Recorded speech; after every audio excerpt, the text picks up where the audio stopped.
Today is Friday, September 15th, and the Yankees were in Pittsburgh where they were trying to make it 2 wins in a row behind their ace, Gerrit Cole. My recap, your reactions coming up next. This is NYY Recaps.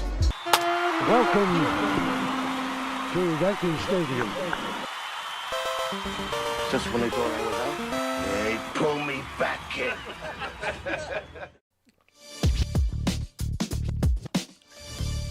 Welcome back, everybody. Welcome back.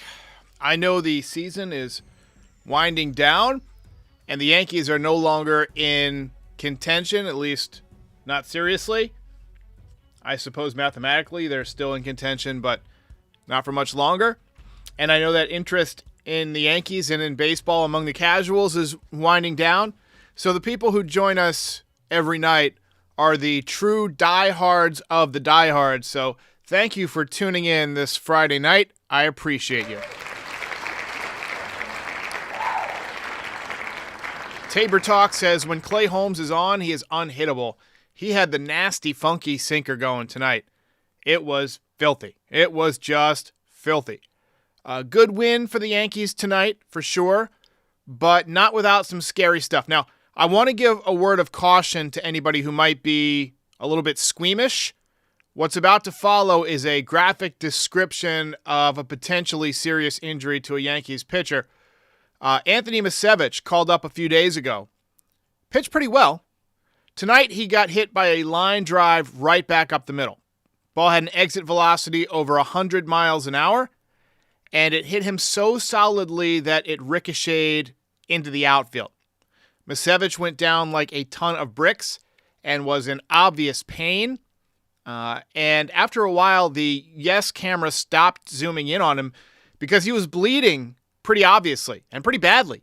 I couldn't tell exactly where the blood was originating, but it appeared to be possibly coming out of his ear. There also appeared to be some blood on his forehead. Again, he was rolling around a little bit, so you don't know exactly, and you don't want to speculate too much. That's just what I saw. He was able to get up with assistance, and they walked him over to the field tractor, which carted him off.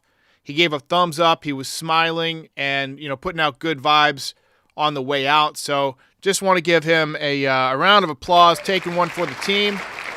Here is to a speedy recovery. Hope he is okay. I remember when Bryce Flory got hit in the face with a line drive against the Yankees. I'm sure some of you remember this. It was about 2000 or so. I remember it was in September. I was watching a game. I probably had 2 or 3 high school friends over from my baseball team, and we were watching. And I believe it was Ryan Thompson hit a line drive right back at Flory, hit him in the face. Immediately, he was covered in blood. His eye was all swollen up. And you could tell that he was really shaken up. And he was never the same pitcher after that. You probably find it on YouTube somewhere if you want to watch it. But another scary one was during the COVID intra-squad game where Giancarlo Stanton hit one 112 miles an hour right back at Tanaka. Hit him in the head. Honestly, surprised that he survived at all. Or that his head remained attached. The sound of that one was just disgusting. That was after we had started this channel, so I unfortunately watched it a lot of times on replay. But I think he only missed 1 or 2 starts because of a concussion. Hopefully, Misevich heals up quickly. So there was a game tonight, and the Yankees did win. Gerrit Cole was on the mound, and you're thinking the American League Cy Young frontrunner against the Pirates should be a piece of cake, right? Well, not so fast. Not great command out of the gate. Did not have his breaking balls working. Pretty much a fastball-only pitcher tonight. Didn't have great command. But got into some trouble in the first inning. Pirates jumped out to an early 1-0 lead. To their credit, though, the Yankees did answer right back. 20th double of the season for Anthony Volpe. And then Ben Rortvedt picked up a nice hard ground ball seeing eye single to tie the game at 1.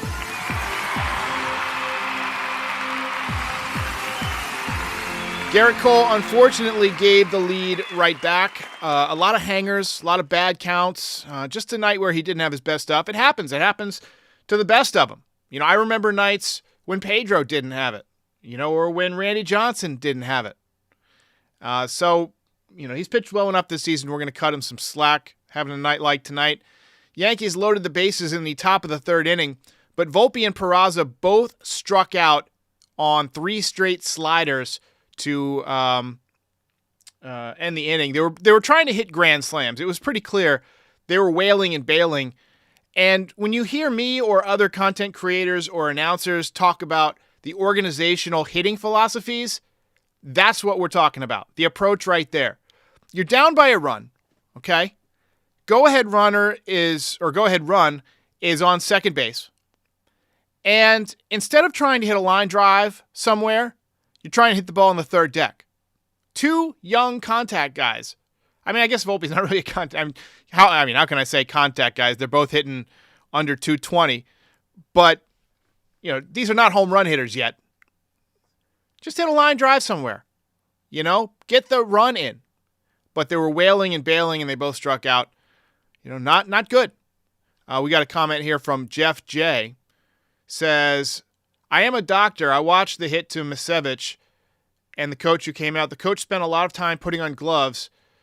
He should have been in a brace and put on a stretcher. Not impressed. That's an interesting take.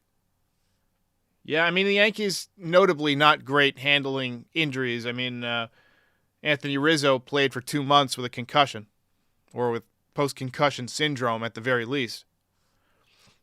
Top 6, nice pieces of hitting by Oswaldo Cabrera and DJ LeMahieu to tie the game. Oswaldo has low-key looked much better at the plate as of late. He had 3 hits tonight. Good game. Another nice piece of hitting by Aaron Judge. He smoked one up the middle. Nice piece of 2-out hitting. Good approach. Just, he doesn't need to wail anyway because he's not that type of hitter. He's strong enough, but nice to see him just take what they give him and just hit a rope right back up the middle. That put the Yankees up.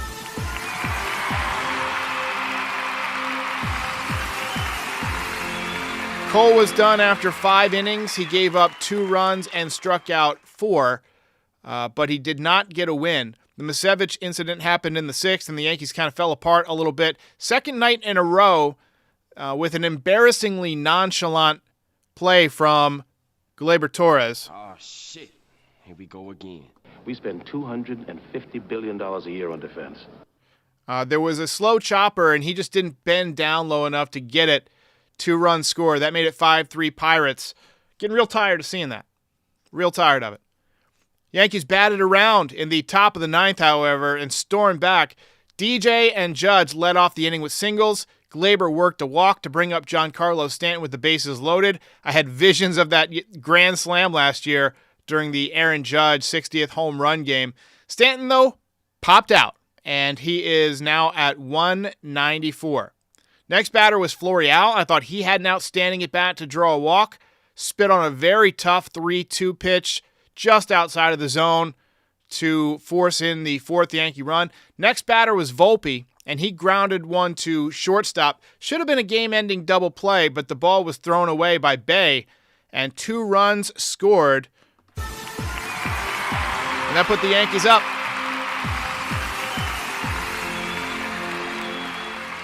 Next batter was Oswaldo Cabrera. He followed up with an RBI single to make it 7-5. Big insurance run. Clay Holmes was filthy in the bottom half, and the Yankees take game 1 of the series. Ball game over. Yankees win. Yankees win.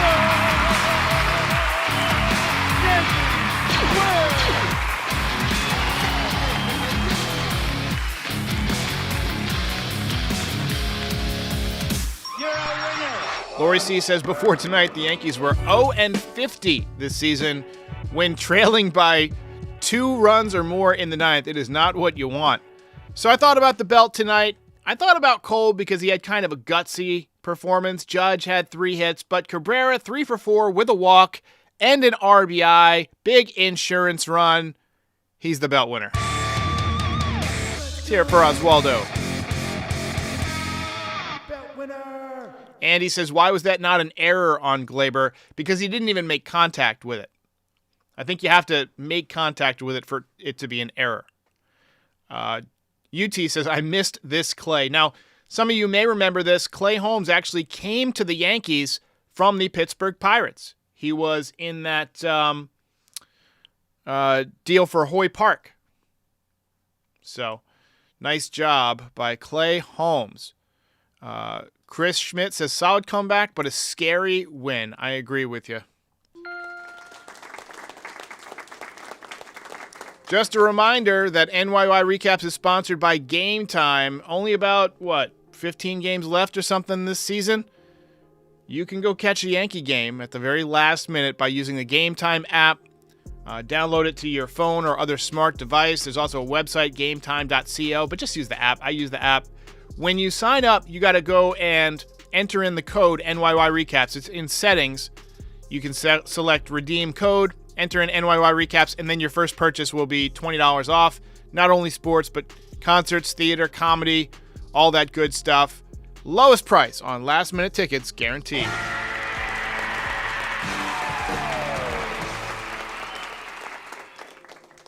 Bad Bruce says, can we all agree at this point that Stanton sucks? Stanton not having a good season. As I mentioned, now hitting 194 seems like a perfect point to bring up the box score here. And then a little later on, we'll take a look at Stanton's StatCast data. But you see the hits tonight. DJ, 2 hits. Judge, 3 hits. Cabrera, 3 hits. Single hits from Volpe, Peraza, and Rortvedt. Yankees did out-hit Pittsburgh 11-10. Pittsburgh 1 error. Yankees did not make any errors. Garrett Cole's ERA goes up slightly. It's at 2.81, but still having a very nice year. And that whip, 1.05. Outstanding. Clay Holmes with the 2.95 ERA out of the closer spot, and he picks up the save. So let's take a look at Giancarlo Stanton because, this is going to be a storyline. Giancarlo Stanton this winter. Hang on just a second. And I just don't know if anybody's going to take him, man. He might want to consider retiring at this point. Let's take a look. Batting run value, he's below average now in the 39th percentile. But look, he's not going to retire. He's owed too much money. I mean, that would just be an idiotic decision to retire. Somebody said it would be the honorable thing to do. But, yeah, good luck. Tell him that. Try explaining that to Giancarlo. Giancarlo, we want you to give up, $89 million, whatever it is. Why? Well, it'd be honorable. It'd be honorable. You know what he would do? He would laugh at you. Sprint speed, just 4th percentile. Absolutely awful. Who else do we want to look at in terms of StatCast? Let's take a look now at Volpe as we get a little further into the season. Giancarlo's spray chart, his balls don't clear the fence by a couple of feet. They go way out. So Volpe's batting run value is in the 16th percentile, also not good. Base running value and fielding value, both well above average. Well above average. I like his spray chart, uses the whole field, just needs to make more contact. Strikeout percentage is bad, whiff percentage is bad, chase percentage about league average. Now, something that you see on StatCast more often now is this metric called sweet spot percentage. This is something that has climbed for Volpe throughout the course of the year. And it's something that you need to pay more attention to. It is gaining more and more value throughout Major League Baseball as something that people want to track. How often do you hit the ball on the sweet spot? Not just barrels, but the best part of the barrel. The quality hits where you hit ropes. Something that Dominguez does really, really well, or he did before he died. He'll be back, hopefully, one day. All right, who else do we want to look at? Let's take a look at DJ LeMahieu. He's been hot in the second half. Let's see. So somebody wants a Dominguez chart, but I'll try, but I don't think there's much data on him yet. I think he doesn't qualify. So DJ, well below average in batting run value and in base running value. And now the fielding value. This is interesting. I didn't realize this. Has fallen below average. DJ, our fielding specialist. Now he has had a better second half. More hits. Hitting now 243 on the season. I like the new layout of Baseball Savant. You got the stats easily accessible on the left side. Also, if you want to look at any play, all you got to do is click on one of these dots, and it'll show you the play. And, we'll watch. This was a double. Off the wall. So, just a little tip in using Baseball Savant. Let's check out Jason and see if they added anything. I don't think that he's got any kind of data. Unqualified, it says. No, I mean, you can see it, but it's grayed out. Hard hit percentage way up there. Sweet spot way up there. But again, not qualified because it just didn't have enough data. But let's take a look at his max exit velocity was 110 miles an hour. Average exit velocity was 89.6, and that's playing the last couple of games with a torn UCL. Barrel percentage 17.4%. So I think he's going to be great. Great sprint speed, 76th percentile, so top 25% of the league. Not Bo Jackson, but solid. Lurky says, I miss the Martian. I do too. He was my favorite Martian. Who else we want to look at? Let's take a look at tonight's starting pitcher, Garrett Cole. See how he has done on StatCast this year as we approach the end of the year. A lot of red. That's what a Cy Young Award winner looks like, folks. Pitching run value, 100th percentile. Can't get better than that. Fastball run value, 100th percentile. Breaking ball run value. I mean, just completely dominant. Red up and down. Did not get a win tonight, but 208 strikeouts in 192 innings. It's updated in real time. They obviously have some kind of a API behind the scenes. Love it. Who else we want to look at? Let's take a look at Clark Schmidt. I know he's a StatCast darling. Forever in search of that 10th win, it seems. Interesting. He's got some stuff. The walks are above average. Chase percentage is above average, but mostly below average. That's surprising to me because StatCast loves him. Ground ball percentage is good. Let's see what Clay Holmes looks like. I don't think I've looked at Clay Holmes a single time this year on StatCast. Doesn't make a lot of sense to spend much time looking at the closer when you lose most of the time and don't score enough runs to have a lead. So, I mean, all in the red. You have to credit this as one of Brian Cashman's better moves ever, trading a minor leaguer with good traditional minor league stats, Hoy Park, who was, I believe, leading the International League in home runs at the time he was called up, for Clay Holmes, who they've turned him into an outstanding reliever. Now, whether or not he's an actual closer is up for debate. When he's on like he was tonight, yeah. But just his numbers with the Yankees have been phenomenal. They speak for themselves. Last 2 years, very, very solid. Who else do we want to look at? Let's just for the sake of it, look at Ronald Acuna Jr. because he's trending. Holy shit balls. Look at that. That is a chart. He's in the 100th percentile in 5 categories. 98th percentile in hard hit percentage. Strikeout percentage, 97th percentile. Are these numbers even real? He's hitting .337 with 37 home runs and 66 stolen bases. How many ribbies does he have? Let's take a look at the standard stats here. I still like ribbies. I still look at ribbies. 98 ribbies, so he's going to get way over 100. My man's having a good year. Remember when nobody wanted, or I wouldn't say no, remember when everybody who was a Yankees fan just about wanted Matt Olson, but there were some people holding out saying, Matt Olson will never hit. He strikes out too much, and he's this and he's that. Well, having a damn good year. 51 home runs, hitting .280. I remember my brother saying, you can't trade for Matt Olson. He's another .240 hitter. But he was on the upward trend, and I knew it, and I wanted him so bad. But, them's the breaks. That's a lot of bombs, too, and he hits them to all fields. Left field and right field, center field. A lot of red. He has, let's see how many RBIs he's got this year. He's got to be over 100. 128 ribbies. Wow. All right, let's wrap it up, guys. Let's wrap it up. Game over. I gotta get out of here.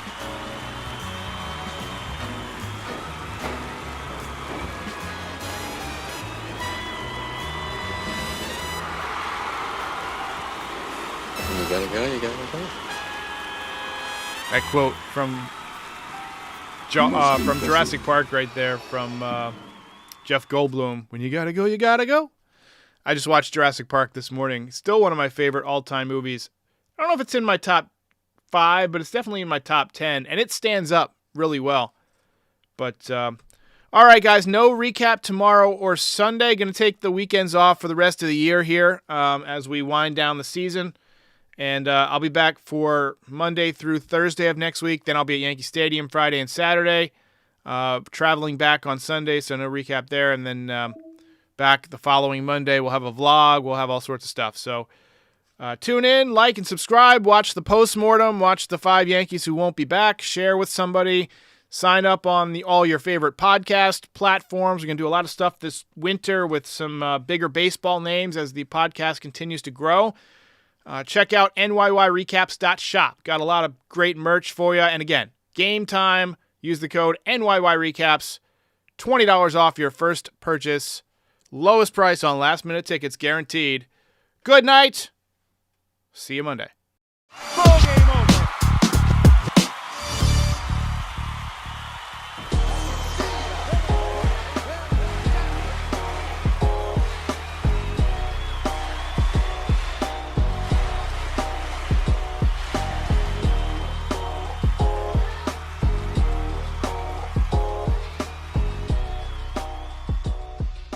Most impressive.